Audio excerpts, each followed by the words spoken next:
Boa tarde, a minha vantagem de texto coletâneas gerais interrogado, onde estarei a discorrer o texto, cujo título é As Mulheres Devem Servir como Pastora, escrita por Thomas R. Schreiner.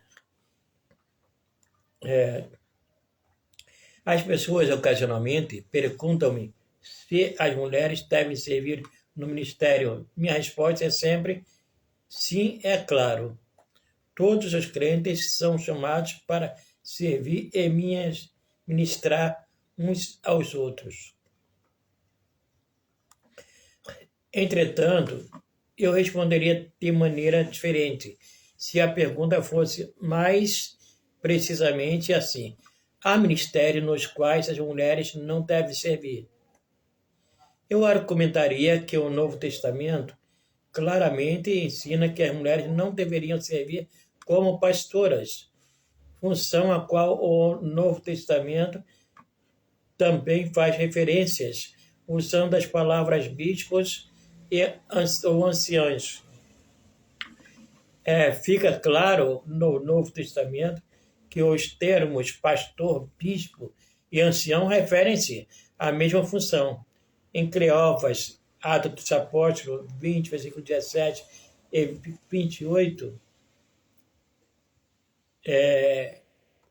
e Tito 1, versículo 5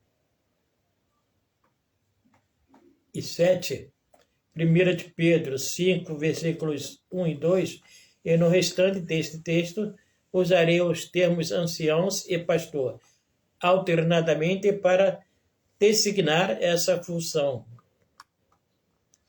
O texto fundamental que estabelece que as mulheres não deveriam servir como anciãs é 1 Timóteo 2, versículo 11 a 15. Lemos no verso 12,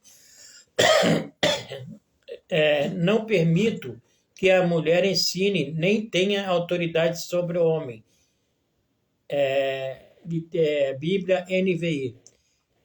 Nessa passagem, Paulo proíbe que as mulheres realizem duas atividades que caracterizam o ministério dos anciãos: ensino e exercício de autoridade.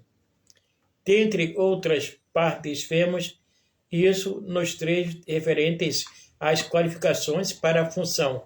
Os anciãos devem ter habilidade para ensinar.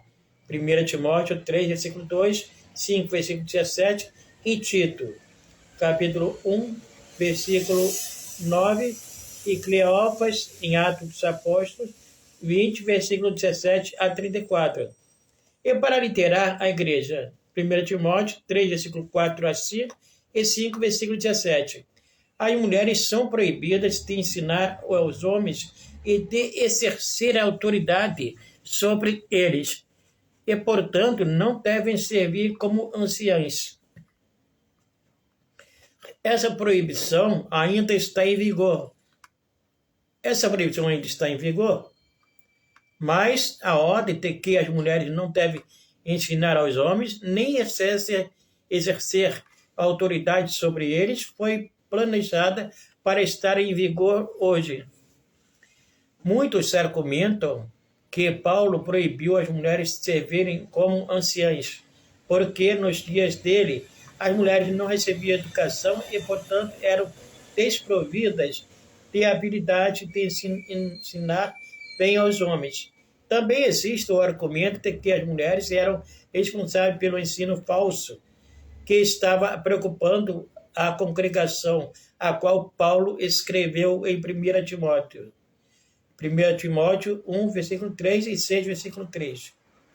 De acordo com essa leitura, Paulo apoiaria o serviço dessas mulheres como pastoras depois que elas fossem apropriadamente educadas e se ensinassem as doutrinas, ensinassem a sã doutrina.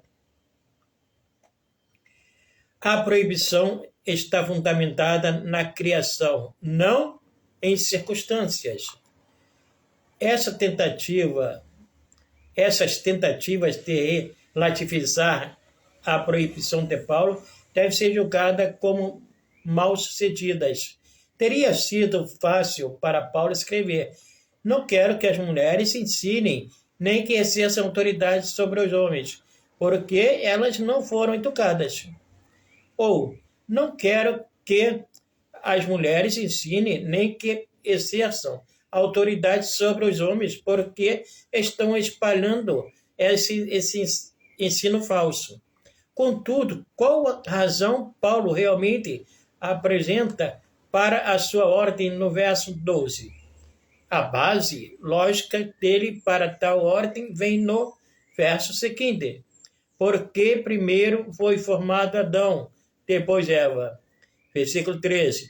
Paulo não diz nada quanto à falta de educação ou quanto às mulheres promulgando ensino falso.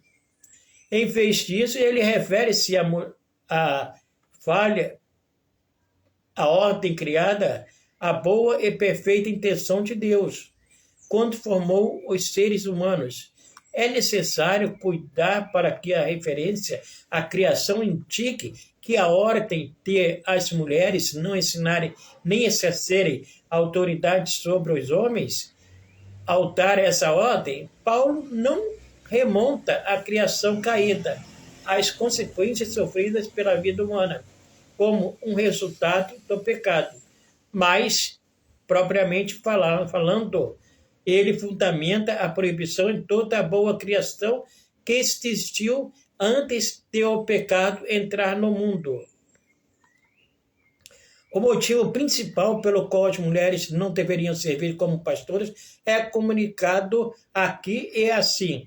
O argumento da criação não pode ser rejeitado como limitado culturalmente. Além disso, o Novo Testamento contém muitas referências semelhantes à ordem criada.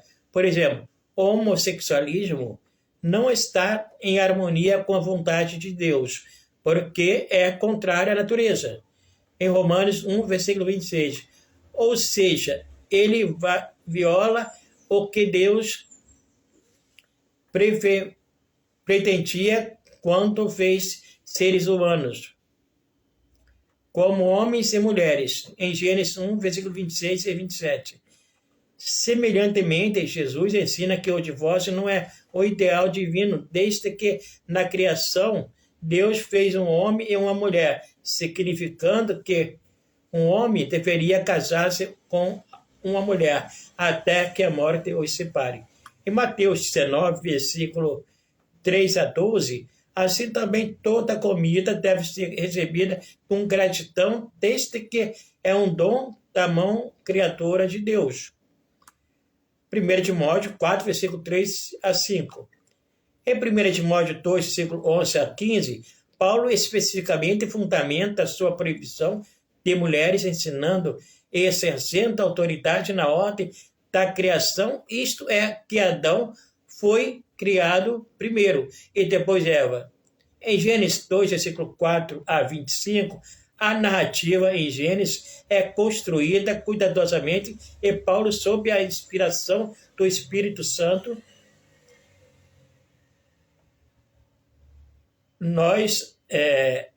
sobre a direção do Espírito Santo, nos ajuda a ver o significado de Eva sendo criada depois de Adão. Os críticos ocasionalmente objetam isto, falha em compreender o objetivo de Paulo. Só os seres humanos foram criados à imagem, mas isso foram criados à imagem de Deus.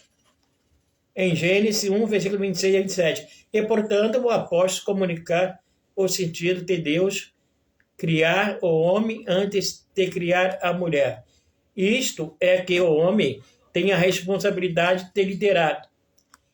Em 1 Timóteo 2, versículo 14, Paulo apresenta um segundo motivo pelo qual as mulheres não deveriam ensinar ou exercer autoridade sobre os homens. E Adão não foi iludido, mas a mulher, sendo enganada, caiu em transgressão. O que Paulo pretende dizer aqui